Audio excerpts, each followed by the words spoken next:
Ladies and gentlemen, welcome to Wrestle Horror.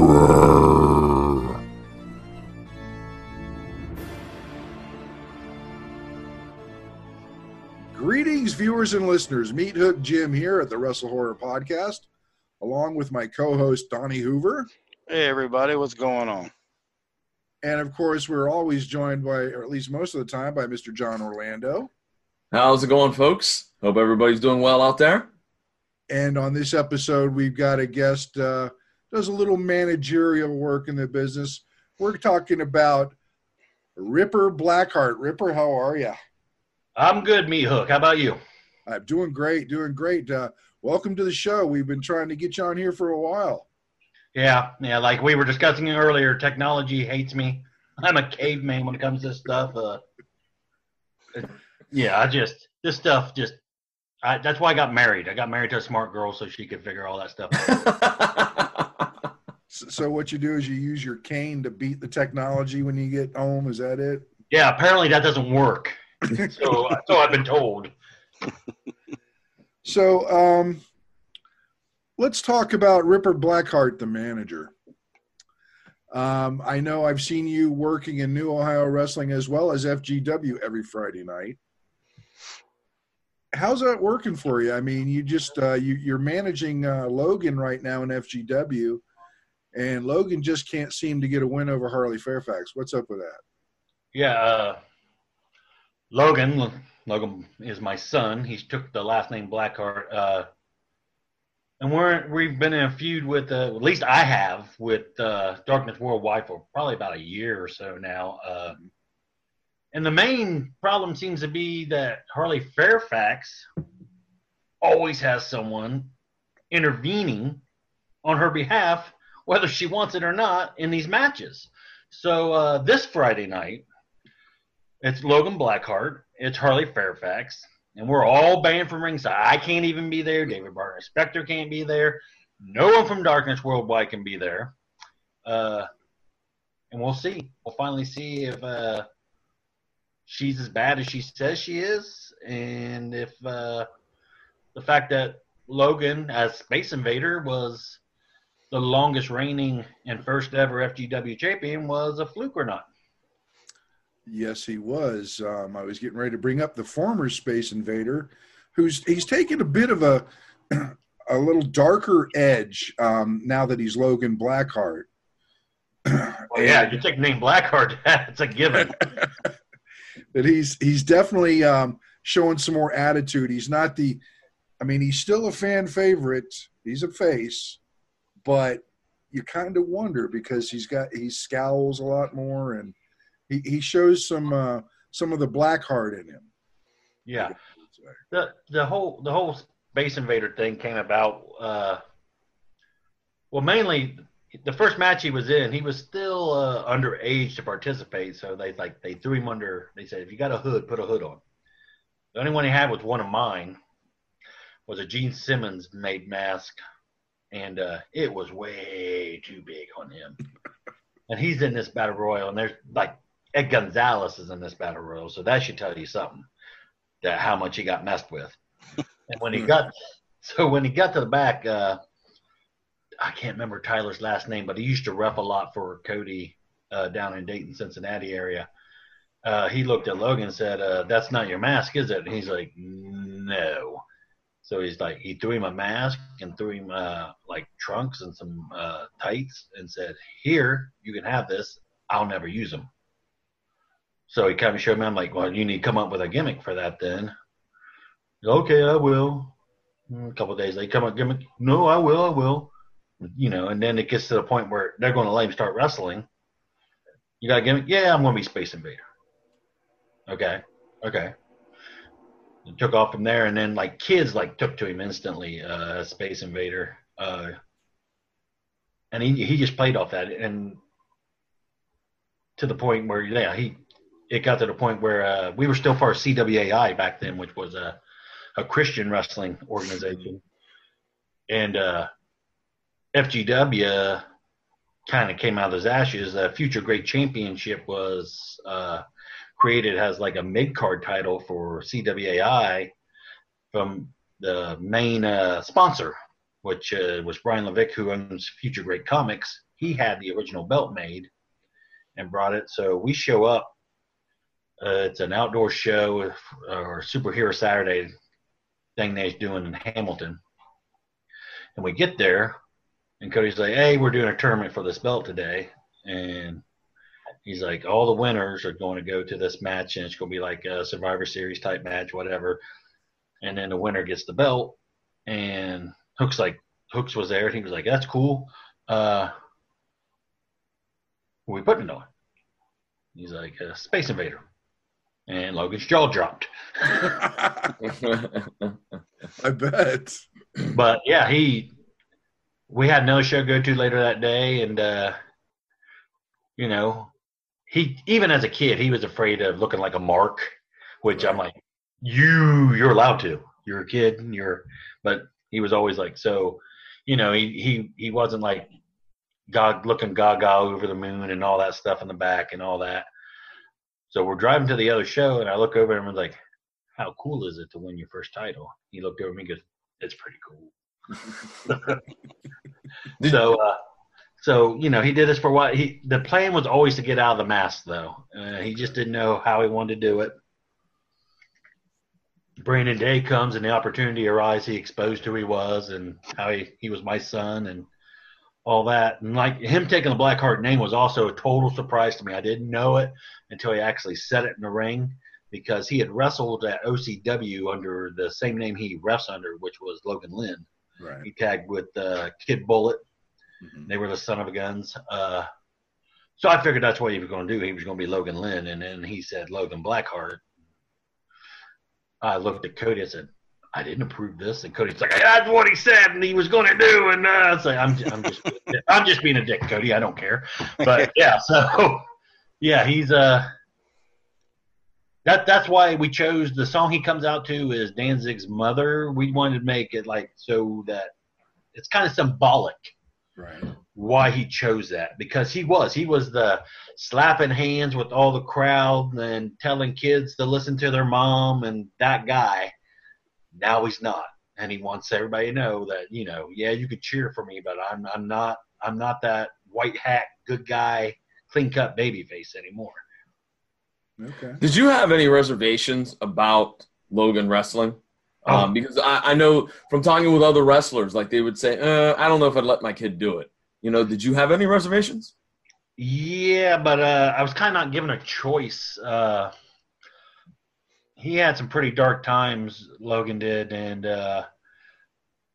so I always told him, go to college, trade school, whatever, something. Mm-hmm. And then after, if you want to go do it, I said, but you got to get a degree. You got to get something that I just didn't want him doing what I do for a shoot job. I work in a factory. I don't want my kids doing that. Mm-hmm. So that was the deal. And I told him, I know almost every trainer in 3 states. And if I reached out and told them, they probably wouldn't touch you. But he was having some problems. So a psychiatrist and a therapist are both telling my wife the one constant thing he keeps bringing up is wrestling. Is this a possibility for you? So then she tells me, and I'm like, God. Ugh. So then I text Cody Hawk. I was like, hey, Cody, is there any room in your next class? My kid's only, he's going on 16. By the time class start, he should be about 16. If there's something I need to sign or whatever, I would do that. And he was like, yeah, dude, bring him down. This is the address. This is the first day of the class and all that. And that's what I did. And I'm glad I did, because as God is my witness, pro wrestling is what saved Logan's life. That's why he's here now. That's why he's excelling in all the things he's doing outside of wrestling, I believe. So, like I said, he was very shut off for a while. He's much more outgoing than he ever was in school. So, yeah, it wasn't my main plan, but like I said, situations that happen. I was desperate, and so we went that route, and I'm glad I did. I tell Cody all the time that he saved Logan's life. So it's really good to hear, and the fact that the man upstairs has a plan, and for Logan, wrestling was that plan. It sounds like. Oh, and I was telling Don, he is so much smarter at this than I am. The behind the scenes stuff he really gets. And Cody even said when he was training that it wouldn't surprise him at all that if Logan wanted to, he could have a job in creative at any promotion he wanted. Okay. That's cool. Even better. Yeah. So, obviously you're really proud of him, and especially shocked when he took the Blackhart name. Oh yeah, like I said, I had no idea that was happening until it happened. Well, go ahead, Donnie. I was just gonna say, speaking of the Blackhart name, let's get a little background on you, Ripper Blackhart and Corey Grant, because I know I started in wrestling in '97 is when I first got into it for the first round, and you've been around just as long, if not longer than me. I'm not sure when you got started. Oh, see, everybody thinks that. It's just because I am old. But actually, it was spring of 2003. Oh, really? Yeah. I went to a war show, the first ever war show, which is literally pretty much in my backyard from where I live. When they ran a UAW hall, I could get there roughly 20, 25 minutes from my house. And it was shortly after WCW folded, and I was a WCW guy and NWA guy before that. I talked to John about that on his podcast a little bit. Yeah.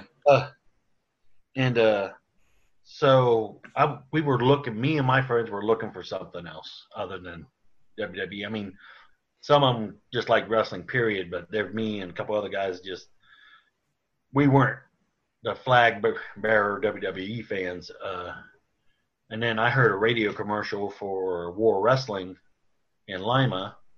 So I got a hold of some friends and we made a night of it. The wives came because we took them out to eat earlier and we went to their first ever show.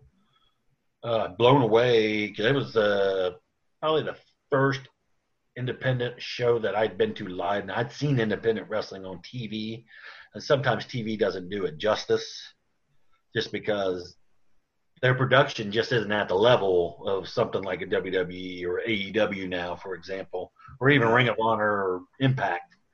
But had a program and then had an email and contact information in it, and I contacted Big Tom. At the time, I was self-publishing my own comic book, so I had a bunch of different artists, people I knew from working comic conventions.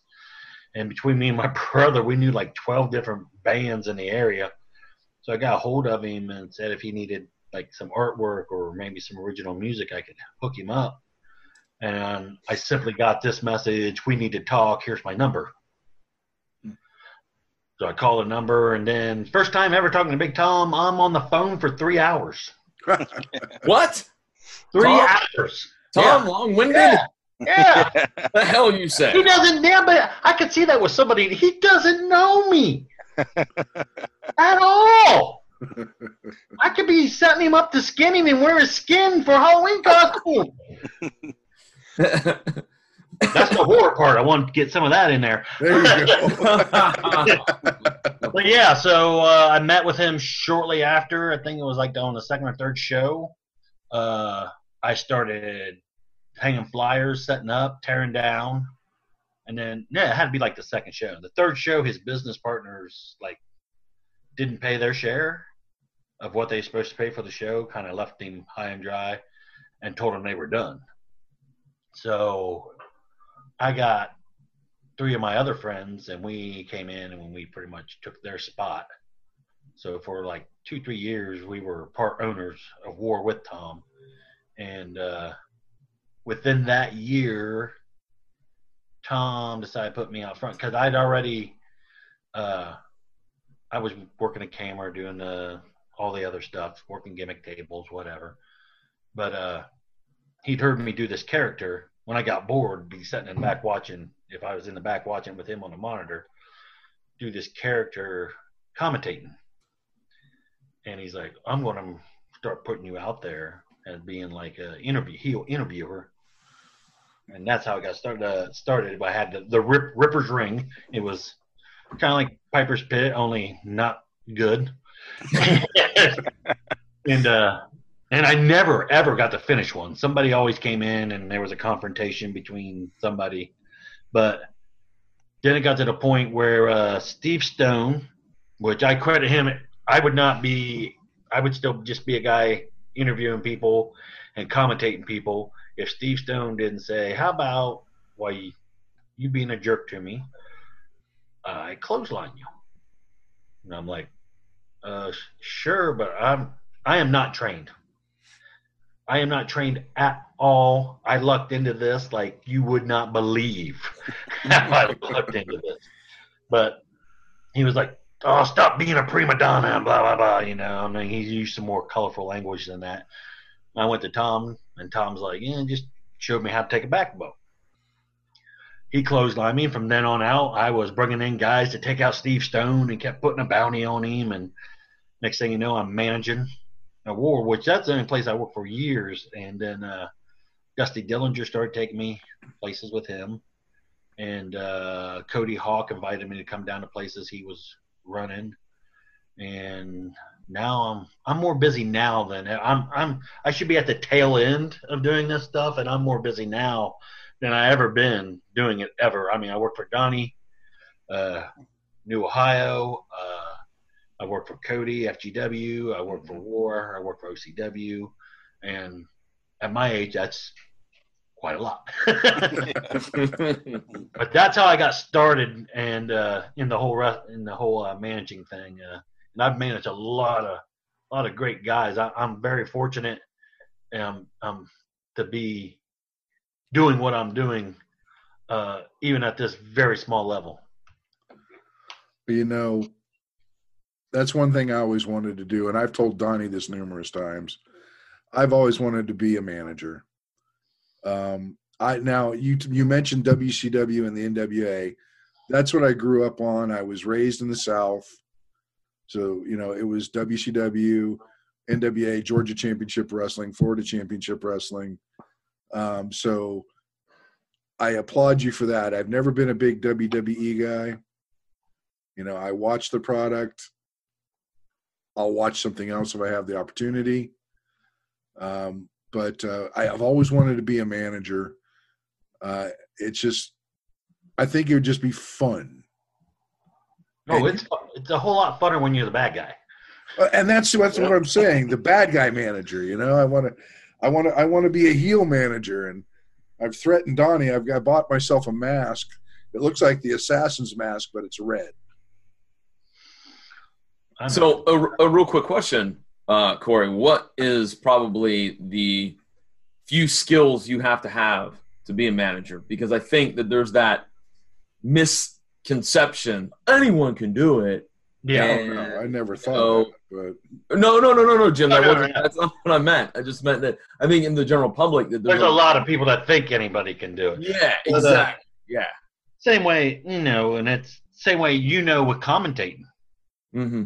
A lot of people think, well, anybody should be able to commentate. Even I thought that at one point because it came pretty easy for me doing color. But if I've had to do a couple times play-by-play, and oh my God, I'd rather swallow a bullet than have to do play-by-play. It is so difficult to do play-by-play and be entertaining and not make the match seem boring or take away from the match. Mm-hmm. And that's also something as a manager you got to realize it's not about you at all as a manager. As a manager, you are a tool either to get a storyline over, a wrestler over, a move over, something. You are just one more thing that they can use to get their match over, their storyline over. Mm-hmm. You can't have and ego at all being a manager. Because, like I said, you are a tool.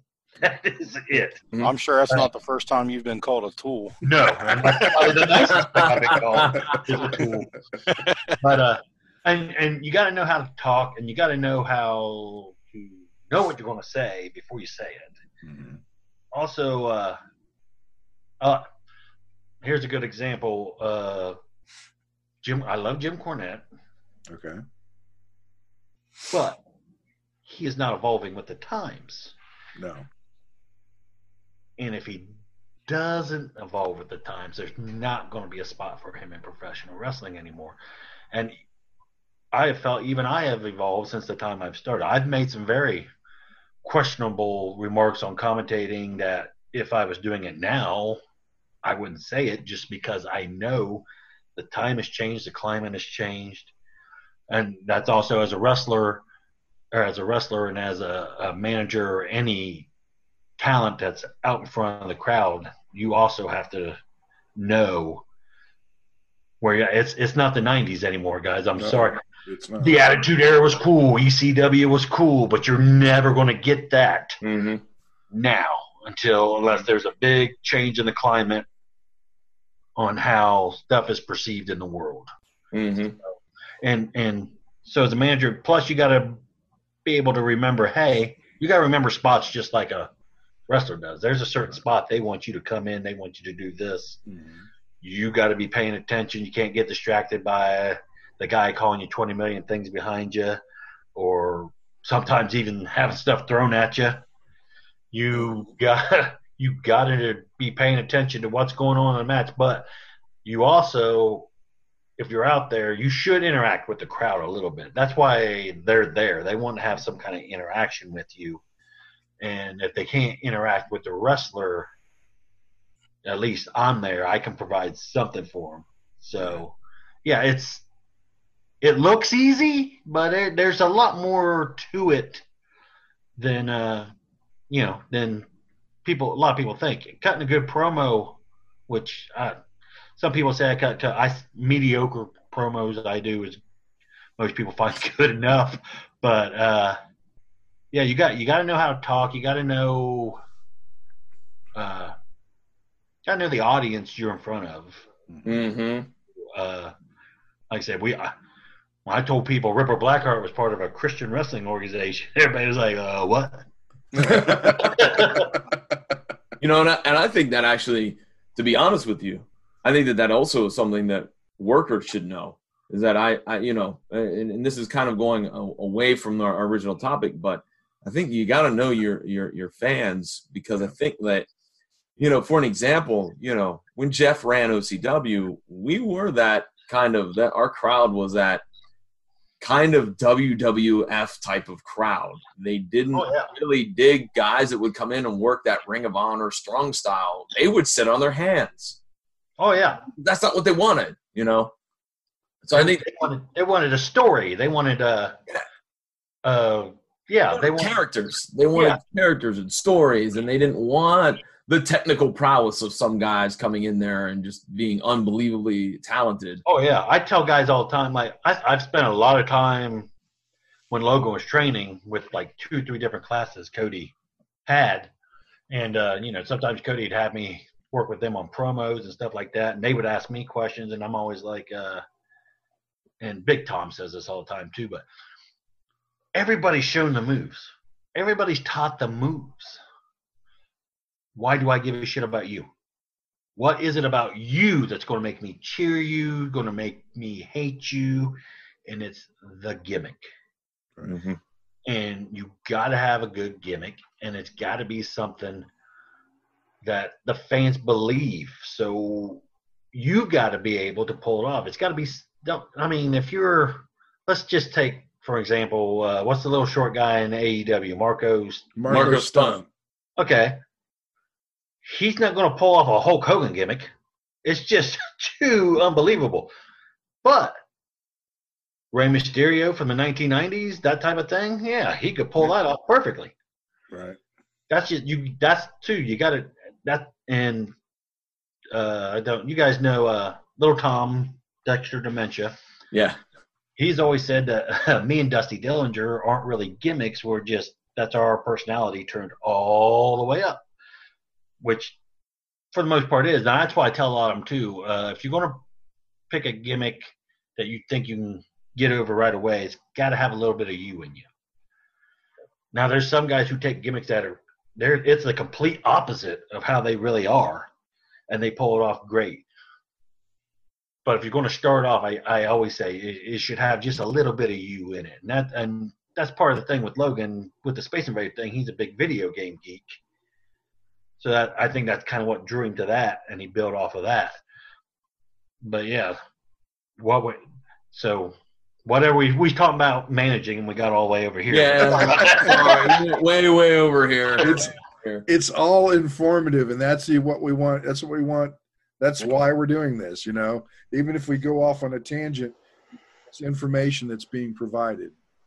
So. Yeah, I tell them all the time. Most promoters I know that book, they'll book a gimmick over a guy who can do a Canadian destroyer off the top rope. Sure. Mm-hmm. Because it's the gimmick that makes people care. Mm-hmm. Indeed.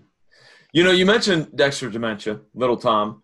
You two worked a lot of matches against one another and together.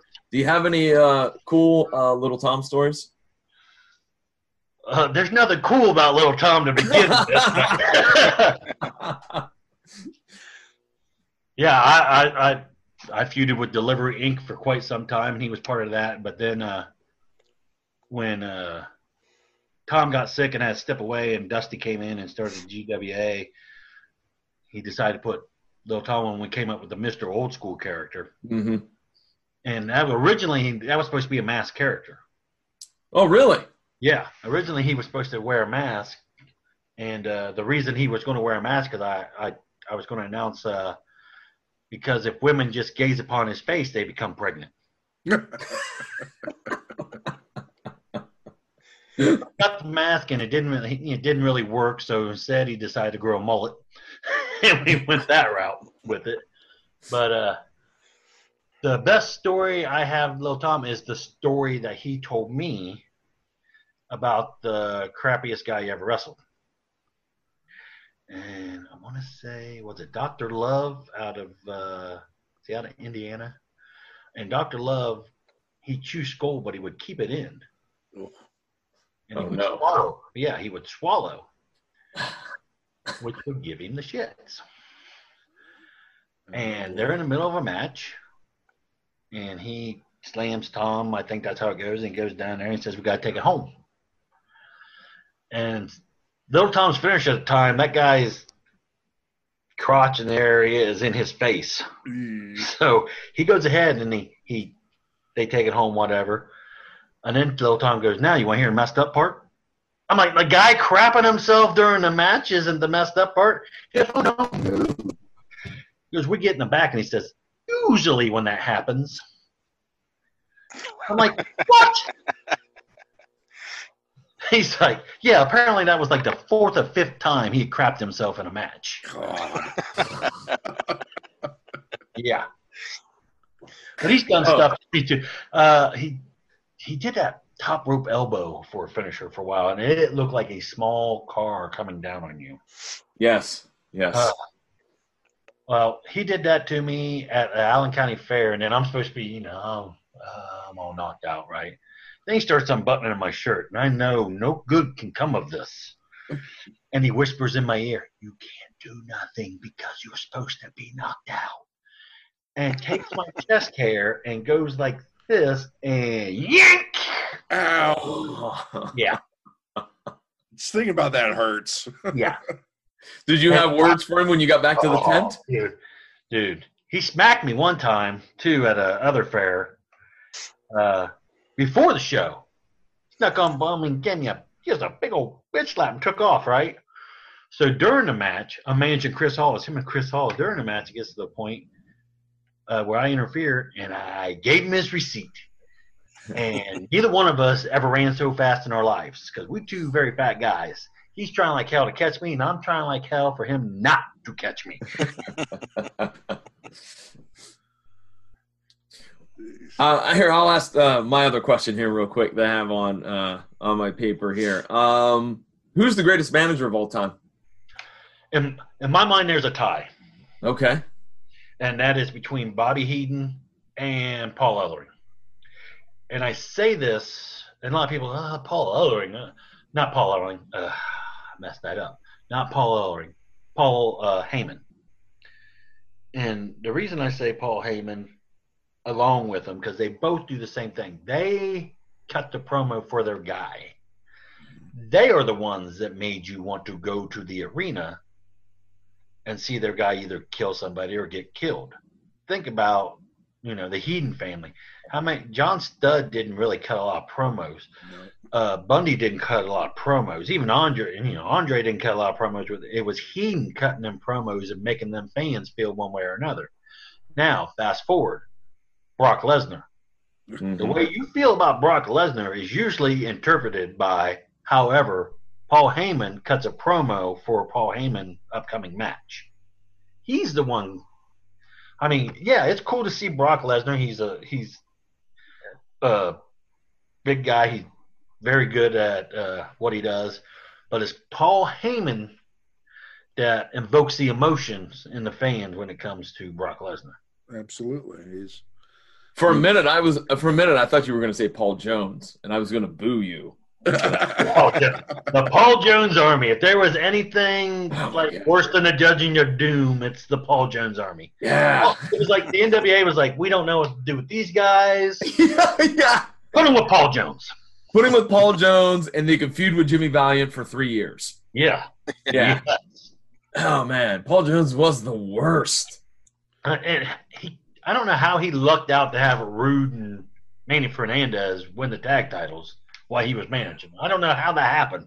Yeah. But other than that, he was like Pez Watley when he changed his name to Jaska and the Barbarian. The Barbarian was what's some of the other just T-Joe Khan.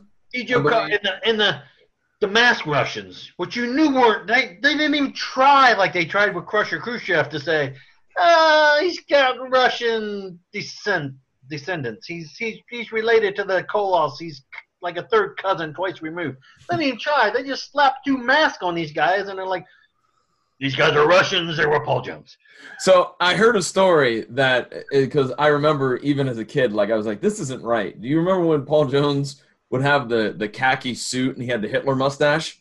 Yes. Apparently, he had a regular mustache, and he thought he would just mess with the Crockett's and just shave a little bit each day down until finally, I don't remember which one goes, why do you have a Hitler mustache? And he just to do it, just to see how long it would take them to notice. Well, good for him. A little bit. That's what they get. That's what they get for giving him all them guys they didn't know what to do with. What else is he supposed to do? It's not like they're giving him contenders. I mean,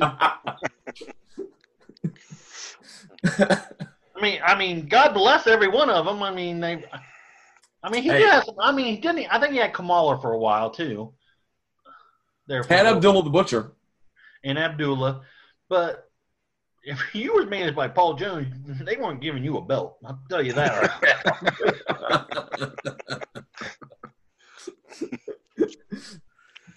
But he made lemonade out of lemons. He did his job once again. A lot of them guys he had didn't cut promos. He cut the promos. Mm-hmm. Hated them guys because Paul Jones made you hate them guys. Mm-hmm. Mm-hmm. I remember there's a couple of managers now that we're talking about, some old managers. Lord Alfred Hayes. Mm-hmm. And Sir Oliver Humperdinck. I love Humperdinck. He was great. Especially towards the end when he was coming out with his shirt unbuttoned. Yeah. Oh, my God. I love that. I was like, oh, there's a guy that says, suck it, I don't care. And then WCW made what, Big Daddy Dink or something like that. Yeah. He was with the Freebirds. Yes. The Freebirds there, yeah. That's when he came out with his shirt unbuttoned and stuff. Yeah. Lou Albano did that stuff, but Humperdinck was a redhead on top of it. And like, right. oh. And just him as Bam Bam Bigelow's manager in the WWF never worked for me. Like I don't know. I just didn't like it. But see, I think they were together in the AWA before that, and it did work there. Yeah, maybe. Yeah. But was he a heel in the? Yeah, he was total heel on the AWA. Yeah, gotcha. Humperdinck. I love that guy. I was like, oh. See, I always enjoyed Heenan because to me, I thought Heenan was the best manager because he was a worker, and so he understood things to a level that maybe some other managers didn't. He was better at the little insults too, though. True. Yeah. Right. Yeah. He had the gab. Nobody touches him on that level. I agree. He would come with his insults out of nowhere, almost like an RKO out of nowhere. There's an insult from Heenan that you wouldn't expect. My favorite's when they gave him his own show after Tuesday Night Titans. Right. It was like a talk show. And he had the Hogettes, which was 3 very large women in bathing suits. And one night he says, "Don't run to the kitchen. That's not bacon burning. The lights are just really hot here." Oh.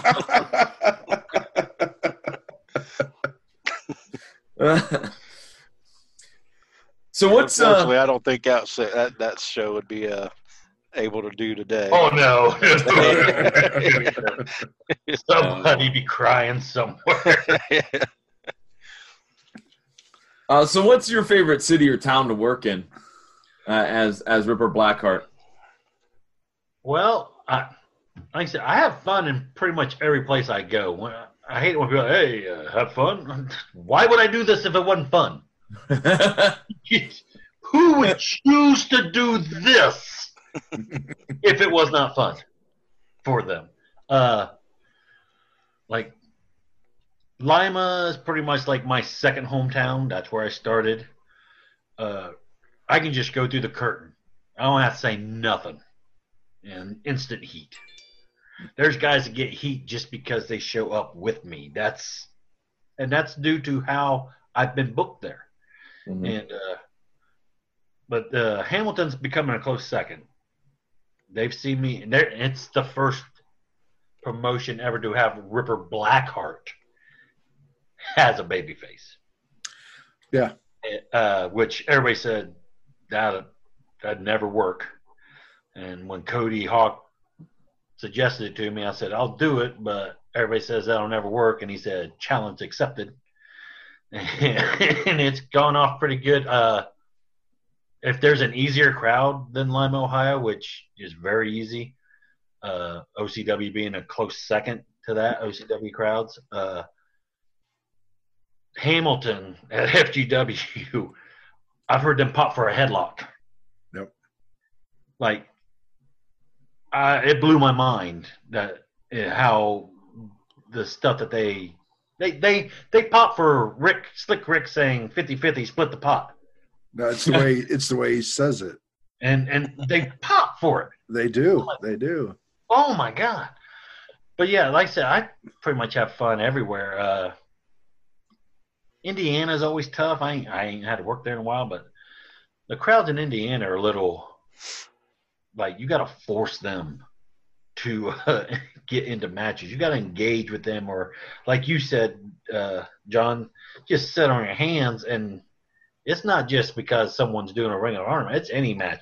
They have to feel like they're part of the show in some way, and that's where like a guy like me come in. I come out and say some stuff to them. They say some stuff back to me. A couple people down. Get that guy. We don't like what he's saying to this guy. And then you start getting people. But Indiana, 3 or 4 places I worked there, they were all the same. It was very hard to get a crowd into a match over there unless you engaged them or the wrestlers, acknowledged somebody in the crowd and said something. Mm-hmm. But like most places I worked, fairly easy. Like I said, the Canton Akron area where OCW ran and runs still, fans there are very easy. Lima's very easy. Hamilton's very easy. Even the different crowds Donnie gets here in the Columbus area,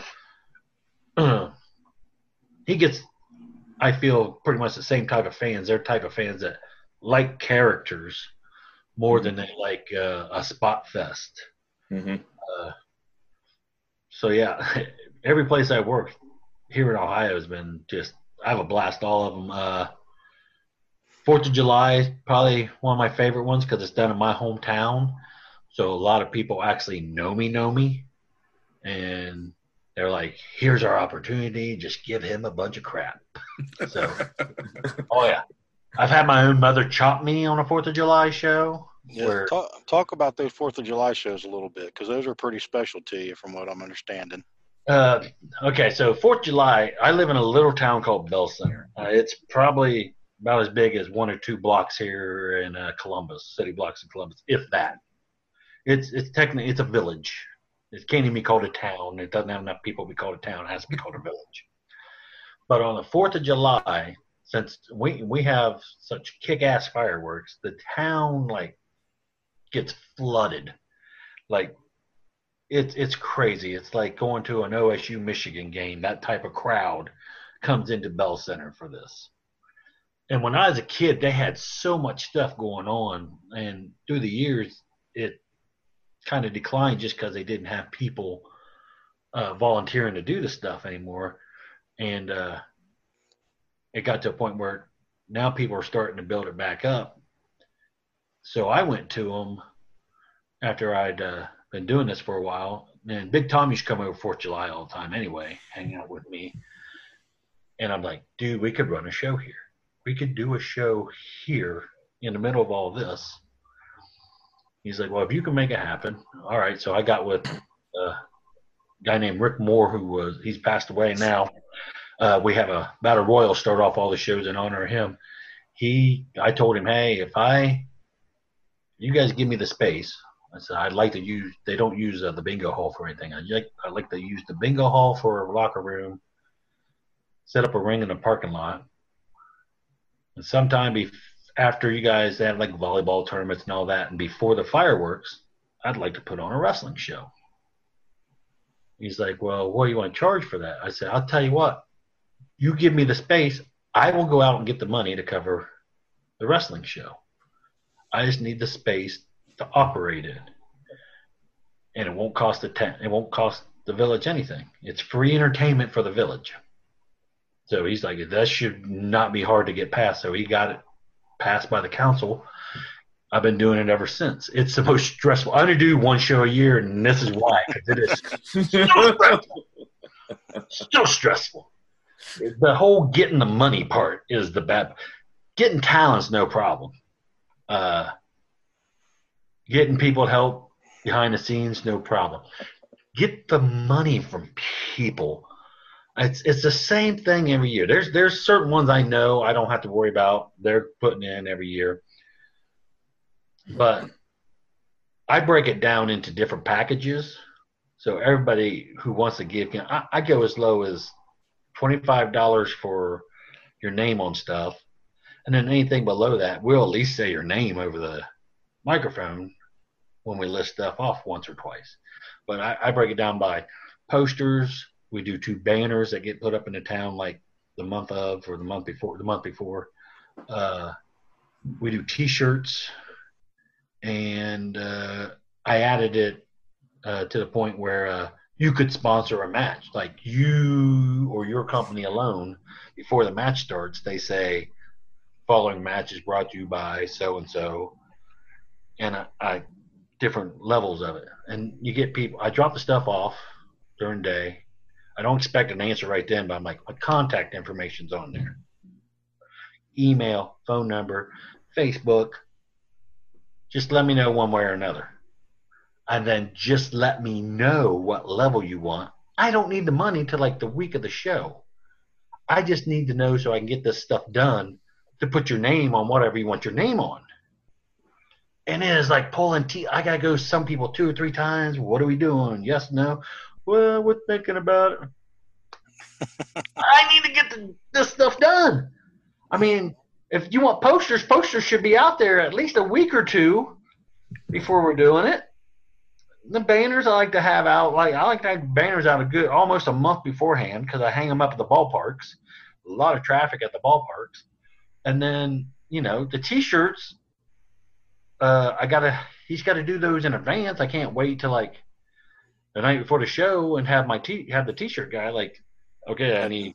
Do you give them a deadline? Say I need to know by such and such. Oh yeah, I do. And they still don't get back to me. I go back to them because I go back to the ones that say either didn't give me an answer or said, yeah, definitely going to do something. I'll get back with you. And I almost always have to go back to everybody. There's a few, like I said, there's a few that do it every year that I know. They say, yeah, as soon as I show up, they'll say, yeah, I'm going to do it again. I'll do what I did last year, or I'm going to up it, or I need to lower it. But yeah, it's I start this like at Easter. Okay, I was gonna say, do you start a year in advance? But you start around 3 or 4 months prior. Yeah, but here's another thing. Everybody knows it's coming. Yeah. We just did 10 years. This past July was 10 years of us doing this. So it's nothing new. When they see me coming, they should pretty much know what I want. Just have the check ready for you and hand it to you. But with that being said, you do like wear like a lot of different hats. You do the manager, like you said, you do some behind the scene work, you do some promoting, you go out and drum up sponsorships and creative. What do you think is your bread and butter? What do you enjoy doing the most out of all your hats that you wear? What I enjoy doing the most is definitely coming up with working the creative side. And that's thanks to, like I said, Big Tom, who brought me in on that side of stuff from day one, picking my brain for stuff like that. And then Cody Hawk does the same. And matter of fact, he has that. We do a YouTube show for FGW every Friday night. We put it on YouTube on Wednesdays. Yep. And after February, he's going to step back and have me do all the bookings and do the show, write the show, which the booking part, I think I got a handle on. But writing a TV show is a totally new venue for me. But I'm excited. I want to do it. Cody just said he needs to give his brain a rest and asked me if I would do it. And I was floored at first because, like I said, I did not come into wrestling in the traditional way at all by any means whatsoever. I lucked into this. And the fact that he trusts me enough to give me the reins after February for a set amount of time, it just blows my mind. Like I said, and Cody's always, or Tom, me and him's always bounced ideas off of each other since day one. I love watching what we come up with unfold in front of a crowd and get the reaction that we were hoping for. It doesn't always happen that way, but when it does, it is so great. I mean, it's like something you feel like you created this. This is something that you did, and these people are acknowledging that you did what they want to see.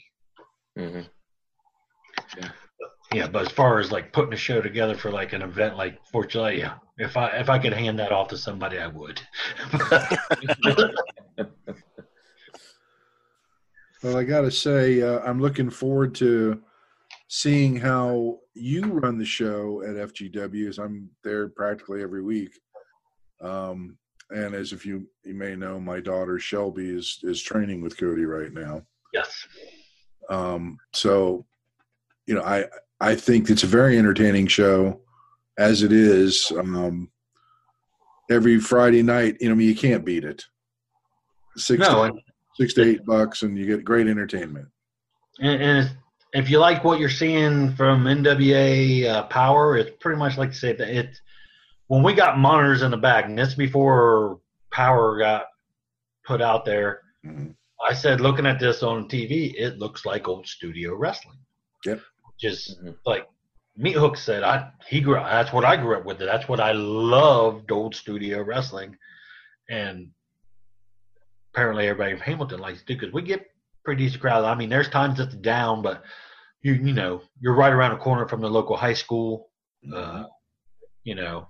Christmas time's here, so people got to watch what they're spending and whatnot. But we get a lot of good nights in there. It surprises me sometimes even how many people will cram into that little room. Yeah.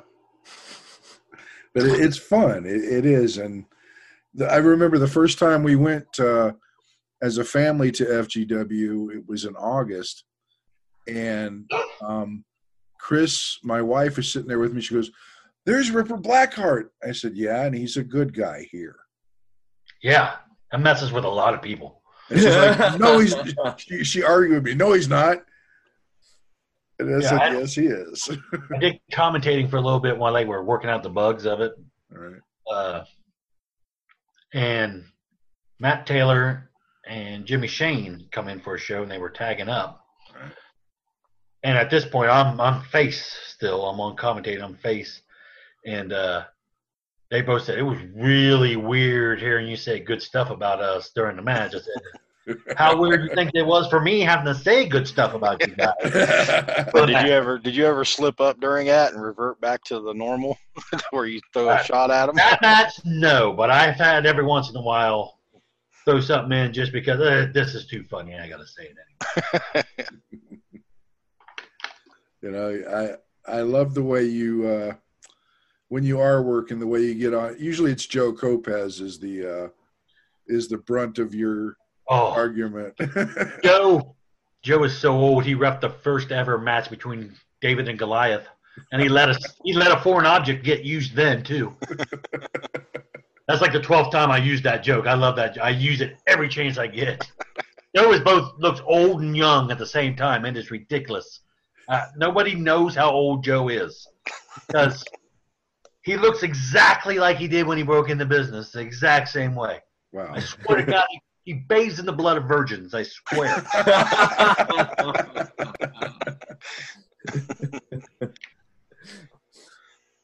But I'm thankful for Joe, too, because that's another guy. Logan started off as a ref.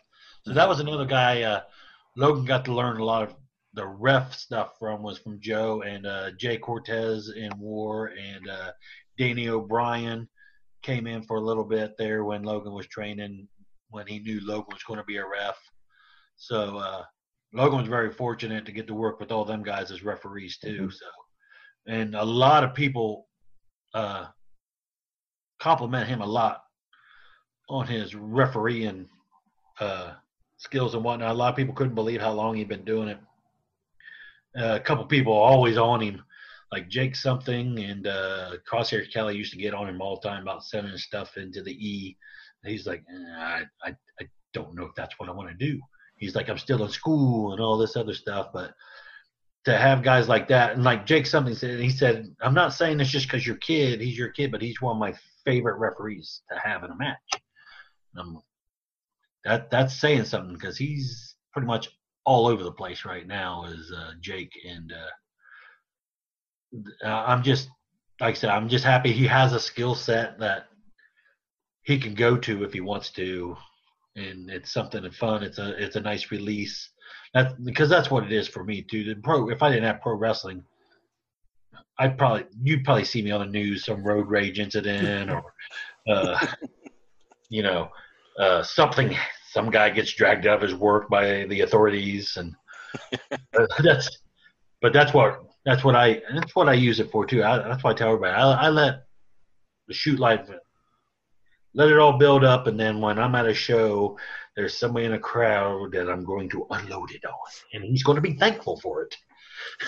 Yeah. It feels good, though, to release all that, doesn't it? Oh, yeah. Oh, there was a short time where, like I said, War wasn't running. Right. Tom got sick, and then Bob had a cancer scare. Dusty, sorry. So Dusty had to stop. And then there was nothing. The only place I was working was Lima. Right. So it was a good probably 3-4 months, maybe even longer. I didn't have wrestling. I mean, I went to other wrestling shows. I still went to OCW shows and hung out and helped out there and stuff like that. But Tom got a hold of me and said, hey, we're starting back up this date, all this other stuff. And Oh, cool, blah, blah, blah. I go tell my wife, hey, war's starting back up. This is when I'm going to do it, blah, blah, blah. And I kid you not. And my wife, she's not one. She don't like to cuss a lot. She likes to be very proper. But she looked at me and said, oh, thank God, because you're kind of a dick. I've had that same experience before. Imagine that. Yeah, Terry didn't like my Shank Dorsey character, but she appreciated it because that was a way for me to release a lot of that anger and tension I had built up. Yeah. I said, as Ripper Blackhart, I've been stunned by my son, chopped by my mother, and my daughter hit me with one of those canes you get at the fair one time, too, during the show. They give him the little payback, huh? Yeah. So they may not like the Ripper character, but they appreciate why he's around. Well, it's nice to get out of your own skin and just have some fun. I mean, I can completely relate to it because on the horror aspect side of things, I used to be a haunted house actor. And I would take out all of my frustrations from the work week on whoever was the next scare. And I know some guys that are in wrestling or were in wrestling that do that too. As what's his name up in Toledo? Malice's tag team partner, Phil Monahan. Uh-huh. He also does that. Okay. Comes time, and then Vinny from Jersey. Yeah. Manager back in the day, he does a lot of that stuff. Yeah, he's at a lot of the haunt trade shows. He was at. You probably know him, Jim. What's his shoot name? Vinny Lamford. Vinny Lamford. Sounds familiar. I've spent years in the haunt industry, and I'm still in it. I'm just taking a step back this year and letting somebody else run the business, and I'm just gonna concentrate on a few other things, and you know, along with those is in the wrestling business as well. So you know, I'm still pretty new, just being a ring announcer for Donnie, but I find I enjoy it. Yeah. Oh, I've done that job too. When I get into a little better shape, I want to learn how to take a few bumps so I can do some more. Oh no, you don't. I bet I'm older than you, Corey. I got to talk in front of a class. My wife's a teacher, and one of her coworkers runs an after-school group for some middle schoolers, and she's a huge wrestling fan. And so she asked me and Logan if we'd come in and talk about pro wrestling thing. And the first thing I did before I said anything, made them watch the video of the 5 most horrific accidents in like pro wrestling. It was, you know, Sid Vicious jumping on the second rope, and Owen Hart breaking Stone Cold's neck and all that, and made them watch that before I even told them anything. I said, and that's why, because there's a backyard thing happening in that area. Sure. And I was like, that's why you get trained right there. All them guys were trained, still got hurt. So imagine someone who isn't. Right. What's going to happen? Absolutely. As a matter of fact, I've told this story on the show before, but I'll tell you. Shelby, again, my daughter, we were working. It was during Halloween season. We were out in Indiana, and we were working a haunted attraction. And as we were leaving, if you want, the pathway that walks out from the actors area comes to a T crossing, and there's a big boulder on the right. Well, Shelby, being accident prone that she is, tripped over the boulder, went into a shoulder roll, and stood right up. And it was because of her training with Cody that she was able to do that instead of getting hurt. Oh, yeah. Can't remember who it was told me a story about Al Snow getting in a motorcycle accident. And when he was thrown from the motorcycle, he was, you know, in the air.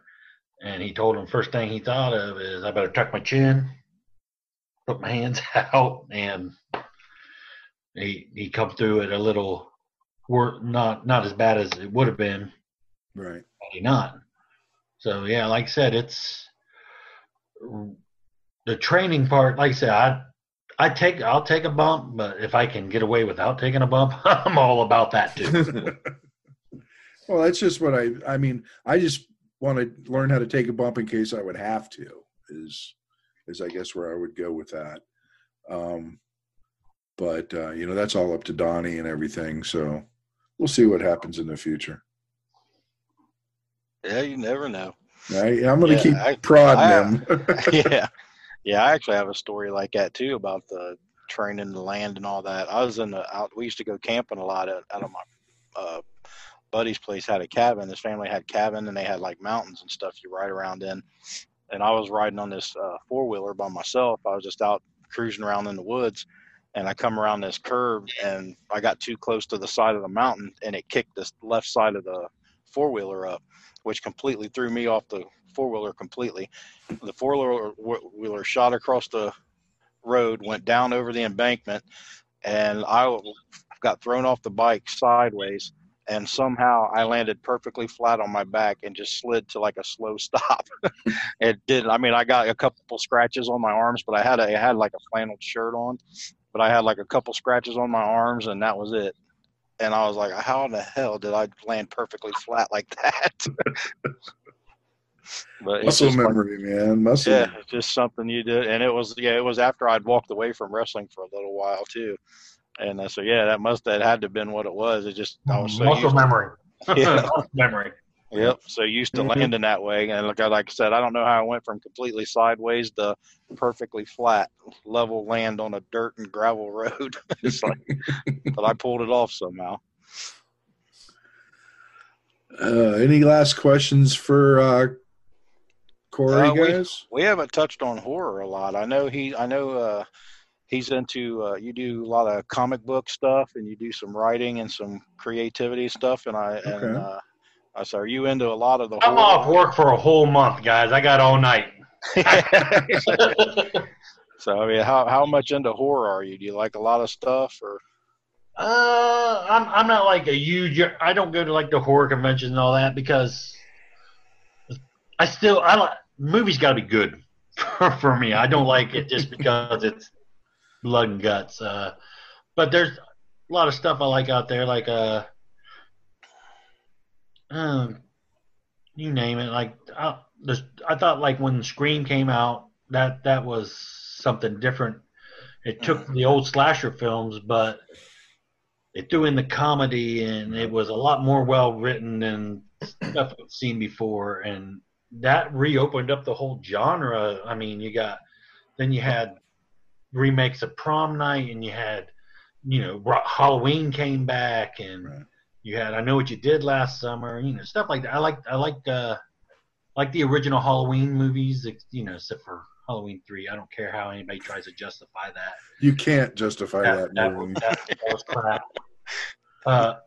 And I remember going to a movie theater one time. I don't remember which Halloween it was. It was well after the third one. And it's me and my dad and my brother.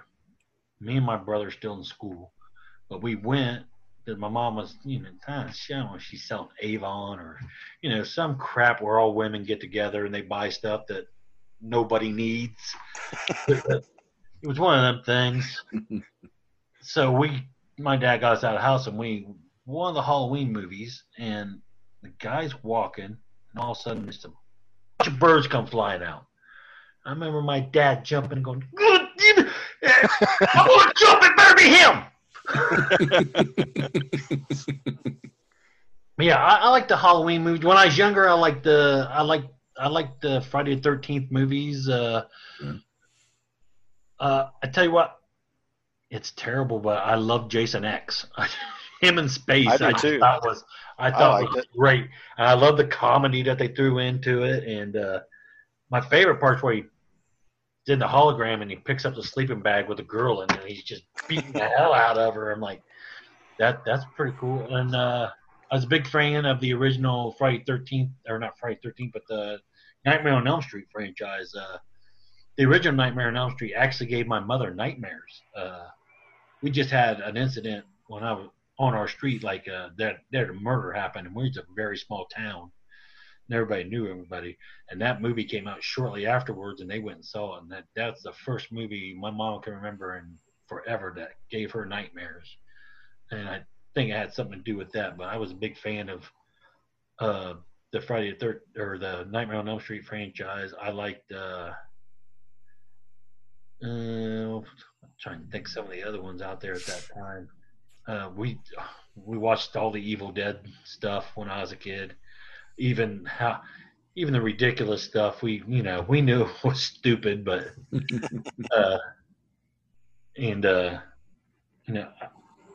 I like I said, I like it if it's got a good story to it. There's even some stuff I want. Have you seen Wolf Cop? No. It's a terrible movie. The premise is great. It's a terrible movie. I sat through it because I liked what the premise was of it. But I feel like a lot of that stuff's what gets turned out now. And whenever I see an advertisement, it's like, this is the scariest movie of the year, rated PG-13. How scary is it that they think a 13-year-old can handle it? Right. But to me, the scariest movie of all time still is The Exorcist. I still will not watch it with the lights off. There better be at least one light on in the damn room when I'm watching that. Even now that, that special effects doesn't hold up so much now to what they got now, but it scared the living crap out of me when I was a kid. Oh, sure. Another thing when I was a kid, any vampire movie. Like my dad used to watch we used to have Fritz the Night Owl. We used to get out of Columbus. Yep. And he'd show monster movies and other type of movies and stuff. But Chiller Theater always had, and it'd be like them Christopher Lee Dracula movies. Right. We'd stay up and watch that, and I'd go to bed and I'd make sure that blanket was all the way up here like this. That's the only place he bites you. He only bites you on the neck. Don't bite me with else. So your neck, and all the people always had their neck like this, and the whole bear on one side, nothing but neck. They should just paint a target on it. Is that what you're saying? Yeah. It was the tramp stamp of its day. I like different things. I like a lot of vampires. I really like vampires and werewolves a lot, and I've even written some stuff along that lines. Like I dabble in writing comic books and stuff. I haven't really put anything out forever and a day, but I did do a one-shot story, and I got a guy working on it. It's slow going because he's an illustrator for OSU, so stuff gets in the way. But he has it. He did come up with a couple years ago called Doc Devil and the Monster Squad, and it's kind of a tongue-in-cheek one, where he's a paranormal investigator, but he's also a professor, like at the local community college, and in his class he teaches folklore and myth, and then the one shot, the campgrounds has people disappearing, so they hire them come in, and his best friend's Frankenstein, which is obviously Frankenstein.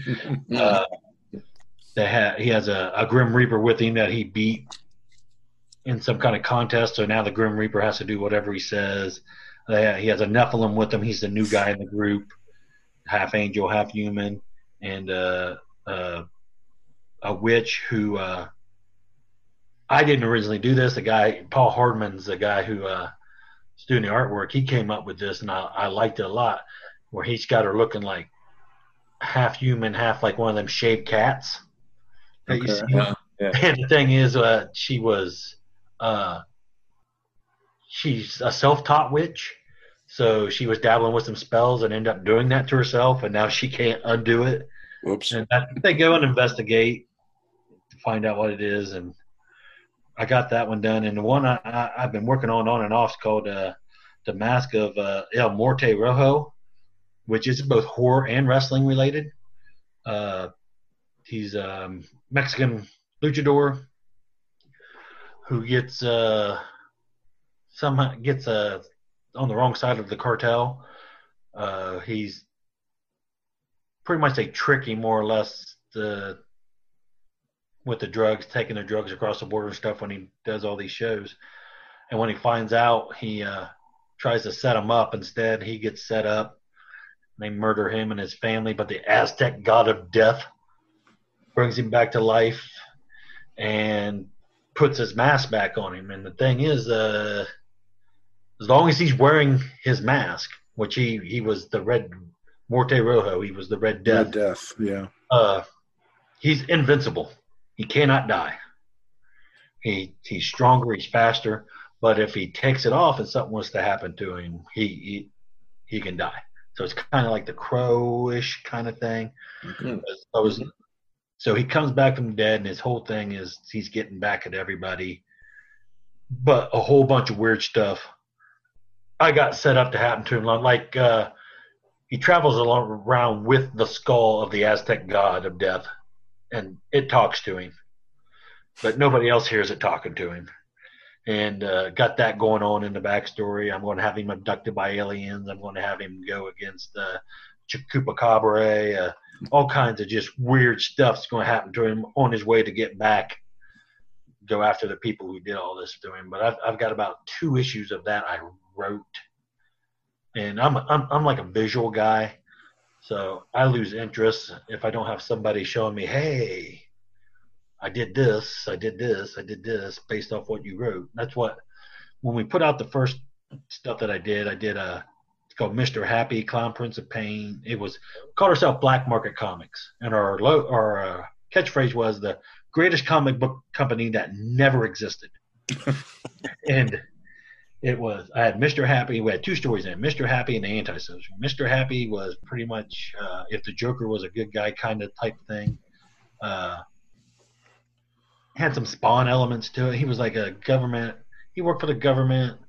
He was an assassin, and they turned on him. They thought he was dead.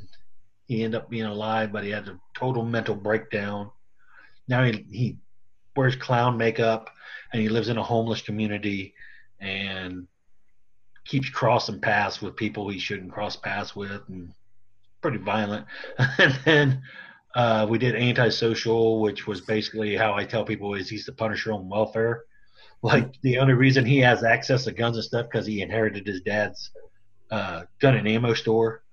But the backstory of him is like he was part of like this elite special unit during Desert Storm, and when he came back, he's like a lot of soldiers are. He's broken and doesn't have the means to get the proper care that he needs. So to compensate, he goes out at night and does the things he's best at. So that's what we put out to begin with. We never really finished that stuff because I got involved in wrestling, and one of my partners in the comic book was also one of the partners. So the money we were sinking in comics started sinking into war wrestling, and our wives were like, you can't do both. So war wrestling was filling a void more than the comics were at the time. But yeah. I've started lots of stuff. Some I finished, some I haven't. Like, I just started writing public domain character this week. I'm really interested in that stuff, the public domain, because it's open source is another, much like public domain, only open source is created with the sole intent that anybody can use the characters, where public domain were copyright characters at one time that just fell into public domain. Now they're open to anybody. But I came across those probably about a couple years before Dynamite started putting out all their stuff with the public domain characters, and I got really drew me in. I started looking up all this stuff about the characters and whatnot. So that's where comic book wise I get to. But here lately I found a way to like kind of combine the comic book and horror stuff together a lot. Like I did with the wrestling comic that I told you about, and Doc Devil, but I've got original characters also that's what they're rooted in, like horror, like from the horror movies and other horror comics. Like when I was a kid, though, that's all I read was superheroes, strictly superheroes, and if it wasn't superheroes, I didn't care. And I think the first like non-superhero comic that I actually sat down and read, it was when my brother was giving me issues of Preacher that he had got, and he was Oh, killed. yeah. Yeah. And I read that, and I'm like, that was totally messed up. There's no way it can get worse than what I just read. And every time I was wrong. Mm-hmm. I mean, that is the most messed up thing I've ever read, ever. And I said, I've never been a big fan of like the zombie movies, but The Walking Dead, the different take they took on that started getting me interested in stuff like that as well, because it wasn't so much about the zombies as it was living in a world taken by zombies, so then I started giving other stuff a chance too. So Well, it's more about the human condition. yeah. Yeah. That's one thing that drew me into it was, I mean, yeah, they had zombies, but it was more about what was going on with the humans than it was the zombies. Mm-hmm. But what was your favorite superhero, Corey? Oh, Batman, hands down. All right. There you go. No arguments on that one. Batman is the greatest superhero, and I'll argue with anybody. And I'll argue with anybody when they talk about. I always say, yeah, he'll kick Superman's ass, and everybody, oh, Superman could kill him like that if he wanted, but he wouldn't. Right. Superman is the ultimate babyface. Mm-hmm. Mm-hmm. Superman would not stoop to that level, no matter what Zack Snyder wants you to believe. Mm-hmm. Superman would not kill Batman. But Batman, if he felt was necessary, would totally kill Superman. And he kicked the shit out of him in Dark Knight. Yeah, and that's why Batman would win. The comic book now I'm talking about. Yeah, Mm-hmm. that's what I tell. That's why he would win. Right. It's not a question of superpowers. It's the question of what would you be willing to do to come out the victor. And Batman will do whatever he has to do that he feels is necessary to eliminate a threat. And if he felt Superman was a threat, he'd put Superman down. Yes, he would. I agree wholeheartedly. Yeah, I know what an idea I got for you is when you get back into your comics and get them going, you need to make a Ripper Blackheart cameo in each episode, each issue. Just like even if he's casually walking by in the background or something. Funny you say that, because in I think it was the second issue we did at Black Market Presents, the artist drew me, him, and I don't remember if you remember Bobby V when he was portrayed the owner of War, but he was the other guy. He was our editor, and he's the one that he was scanning in all the computer and put in the word balloons and all that. But he drew a picture of the three of us, the guy getting bailed out of jail, and then the three people that are still left in the cell was us.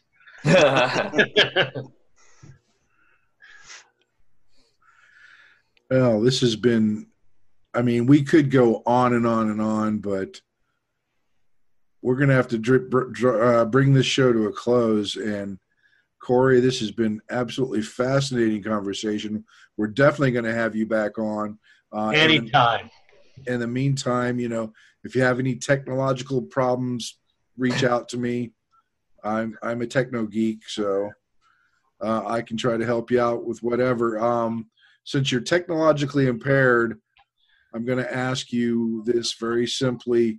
How do people find out more about Ripper Blackheart? The easiest way is get on Facebook. I don't have Twitter because that's how the government gets you. Don't believe me? Look what's going on Twitter. I know.